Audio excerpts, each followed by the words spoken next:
इनके बारे में आज डिस्कशन करेंगे और आप मेरे ख्याल से सारे लोग तैयार हैं। पैसे से पैसा कैसे बनाएं उसके बारे में डिस्कशन कर लेते हैं। तो चलिए फटाफट से शुरू करते हैं। चलिए तो सबसे पहले तो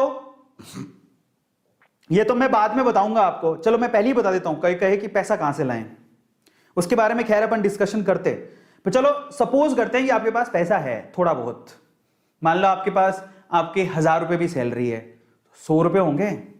1000 रुपए सैलरी है, 900 रुपए खर्च कर दिए होंगे, 100 रुपए होंगे, कुछ तो होगा जो भी आपके पास पॉकेट में है। ठीक है, अपन तो मिनिमम से शुरू करते हैं क्योंकि मैं जानता हूं 100 रुपए भी बहुत बड़ी बात होती है। अगर आप मिनिमम रुपए पर भी हो तो देखो, अगर आपके पास पैसे हैं, ठीक है, जरूरत आपकी पूरी हो चुकी है, तब उसके बाद अगर थोड़े बहुत अगर आपने सेव किए हैं तो वो सेव्ड पैसे कहां लगाएं, ये सवाल उठता है। तो सेव्ड पैसे कहां कहां लगाए जा सकते हैं? एक तो आप लगा सकते हो बिजनेस में। अब बिजनेस में थोड़े पैसों से काम ही नहीं चलता, प्रॉब्लम ये है।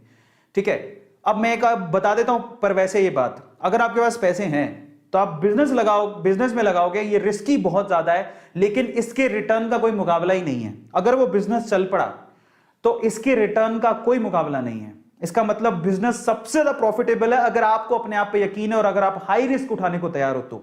लेकिन हर किसी में यह मादा नहीं होता, क्योंकि बिजनेस के लिए रिस्क भी बड़ा होता है, डिफिकल्टी भी ज्यादा होती है। क्यों?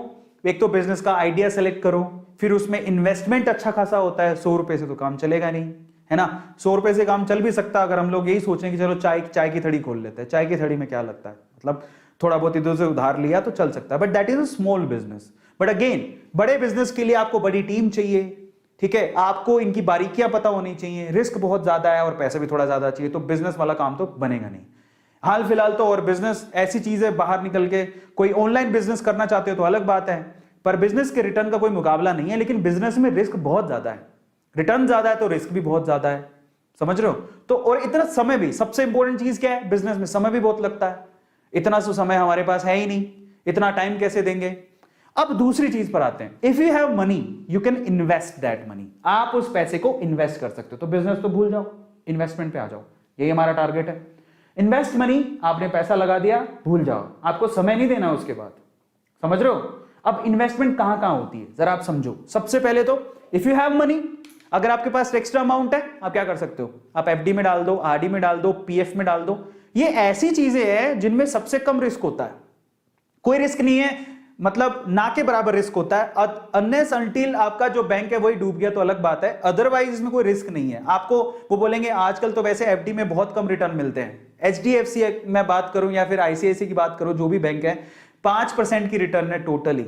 जो पैसा दोगे उसका 5% साल भर में आपको रिटर्न मिलेगा, बहुत कम रिटर्न है। इससे ज्यादा तो इन्फ्लेशन है, इससे ज्यादा तो महंगाई हो चुकी है, तो वो रिटर्न ना के बराबर है।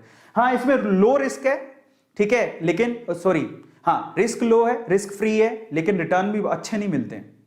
एफडी में अगर आपने पैसा रख रखा है, ठीक है, सहूलियत के हिसाब से आपको काम आ जाता है, वो ऐसा रखा है कि चलो मुसीबत में काम आएगा, ठीक है, बट अगर आपके पास एक्स्ट्रा पैसा फिर आपने रख रखा है तो वो कुछ नहीं करने वाला। एफडी आरडी से कुछ नहीं मिलता, ठीक है, बहुत कम रिटर्न्स होते हैं। इसके अलावा आप गोल्ड और प्रॉपर्टी में इन्वेस्ट कर सकते हो। अरे यार, गोल्ड और प्रॉपर्टी तक के पैसे होते तो बात ही क्या थी, हमारे पास